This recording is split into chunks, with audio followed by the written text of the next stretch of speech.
Hey you guys, it's me Alicia, and today I am so excited.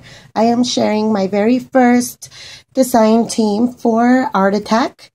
Chi-Town Traci asked me to be a guest designer for her store for the month of July, and I was so honored. She sent me some really fun stamps, and this is what I came up with. I actually used this Prima stamp. You see how big she is. I played with my dinks and I glossied her. I'm actually going to show you guys. I'm going to do a tutorial right after this to show you how I came up with that. But so I wanted to make a mermaid treasure box, and I used some of the graphic 45 by the sea paper with the mermaid, and it just kind of went perfect with it. I distressed with some of this Americana Indian turquoise and some of this sand color, and I just kind of played and blended, and the colors, one of the layers. And this box actually goes like this, but I wanted her to stand, and I didn't even need any feet. It kind of stands on her own. I used some flowers from my stash, and I just wanted it to look like a really shabby treasure blingy box. So I hope that you guys like it. I put a hook on the inside so I could hang a charm, but then the box could still be functional, and could just stash some goodies in there, and then it just kind of closes that way. So it was really super fun. I wanted to quickly go into the tutorial because I really wanted to show you guys how I played with this. And I used the Prima stamp. Quick tip, I don't have a big block, so all I did was use one of my shims from my Big Shot, and look at that, it clings on perfect and it works just the same. So quick tip, if you guys don't want to invest into getting one of those big ones, don't stress. I know those Prima stamps could be a little intimidating because they're so big. And Traci also has Gorgeous Girls in her store. I actually got I think she has this new collection of stamps in stock right now. I'll go ahead and link her up so you guys can check her out. But I wanted to quickly show you a little bit step by step how I do it. And one thing that you always want to do when you stamp, first of all, skipping steps, you want to do stays on. It works better for the shrinky-dinks.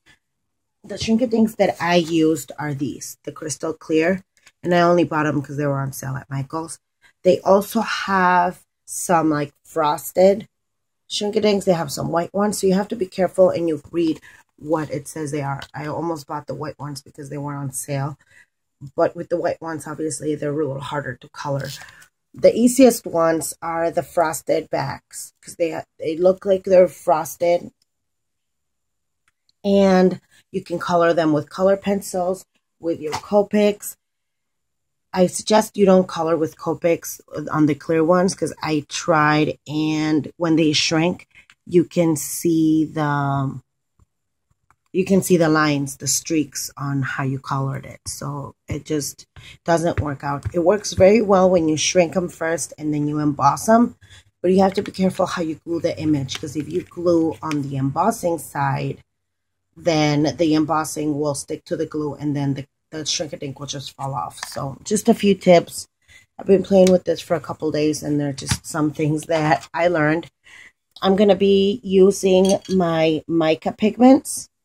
These are actually, I bought these for my makeup because of I do have the Lindy's Magicals, and any sort of mica pigment like Perfect Pearls, any of that will work. Another thing that you have to be careful with these, because the shrink-a-dink is slick and slippery, when you stamp your image, you want to make sure that you do press it down without it letting it move, because it will wiggle, it will move. And I'm going to show you an example of what could happen, because I did try to stamp these in advance. You get a double image, and then she looks blurry, and there you go. This obviously it doesn't work. So I wanted to quickly show you guys how I do it. Now, if you see that spot, I could have missed the spot. I like to go back, and because it's clear, you can actually see where the image is and try to recover the, I think I messed that up. Well, there it is. I got it. You can actually see that, but I already cut the image. I didn't want to take too long. I want to just kind of show you guys how I shrink them. So I pre-stamped and cut the image. You can see her right there. The trick about shrinking this without the oven, you can use your embossing machine, but you have to be careful that it doesn't bend on you and glue itself to. So I'm going to try to do it. You do need to practice a lot and be really patient, because the image will, I just try to hold on to the image as I'm shrinking it. You don't want to press too hard, because then you will melt a hole onto your image. And I'm sorry, I know Tim Holtz has a really awesome machine that is not as loud. I'm waiting for this one to break before I can. And that's another thing. You want to be careful and hold on to the image, because these embossing machines have air and it will push your image. And I don't want to record this 100 times, so I'm really hoping that this little girl will cooperate.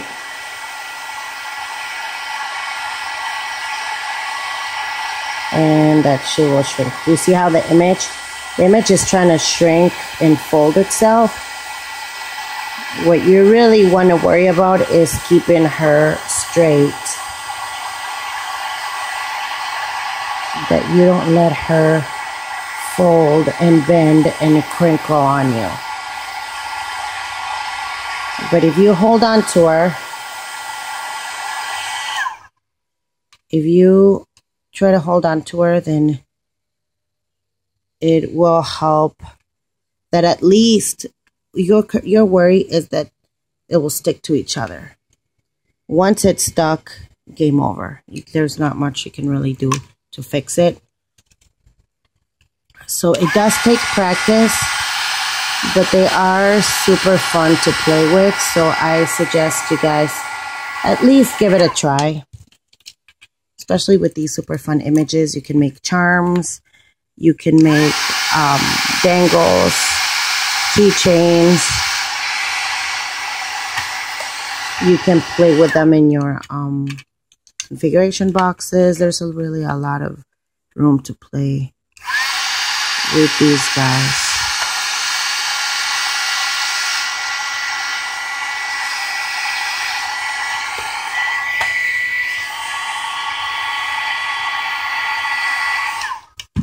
So right now what I'm trying to do is make sure that, see how she kind of crinkled up on me? I am trying to straighten her up.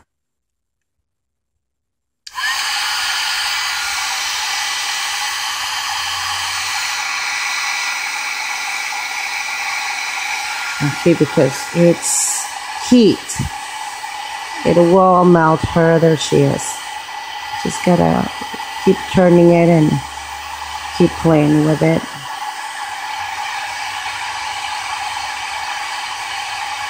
And it looks like I did it. Yay. It worked. I didn't want to have to do this 100 times. It's still pretty hot, but you can see her. There she is. Super adorable. Okay, so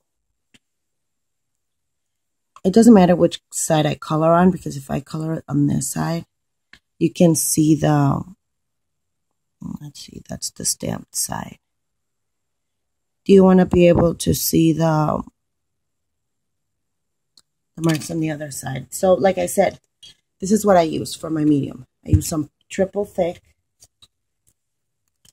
And all you really want to do is mix your triple thick with your mica.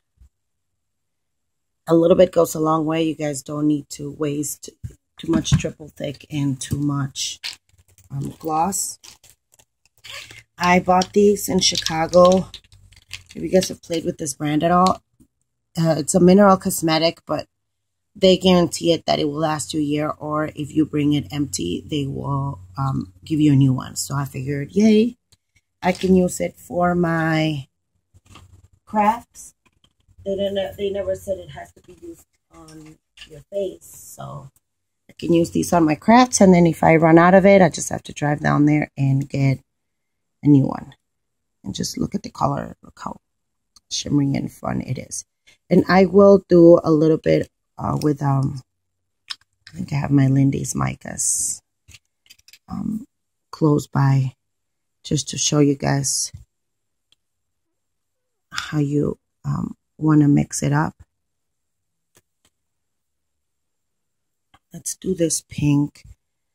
And then it also, the nice thing about this is that you can, if it starts drying up on you, you just add a little bit more. And if you want it a little lighter, and then look at her right there.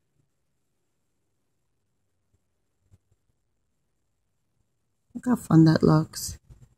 Obviously, you want to be patient on how you color her up. Let me grab my Lindy's.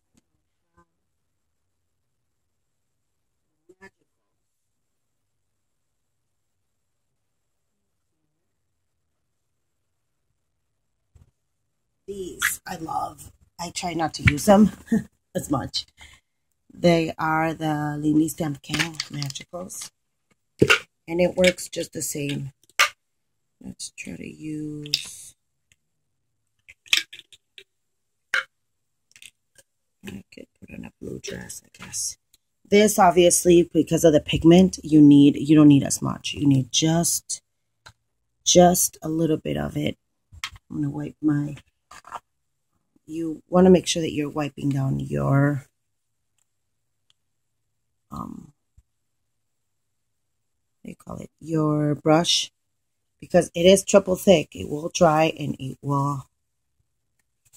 And you can I just use a napkin. Just wipe the extra triple thick off of it, and I'm just gonna use a little bit of the Magicals, just enough to give it a little color, and you can just add little by little. It doesn't, obviously it depends how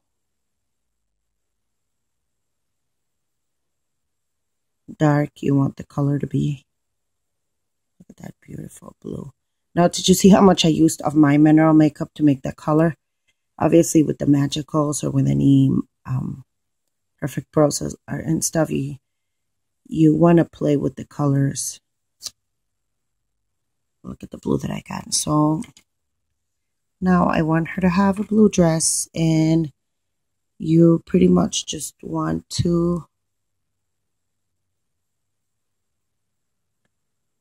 see if you want to glossy the front, if you want to gloss the back.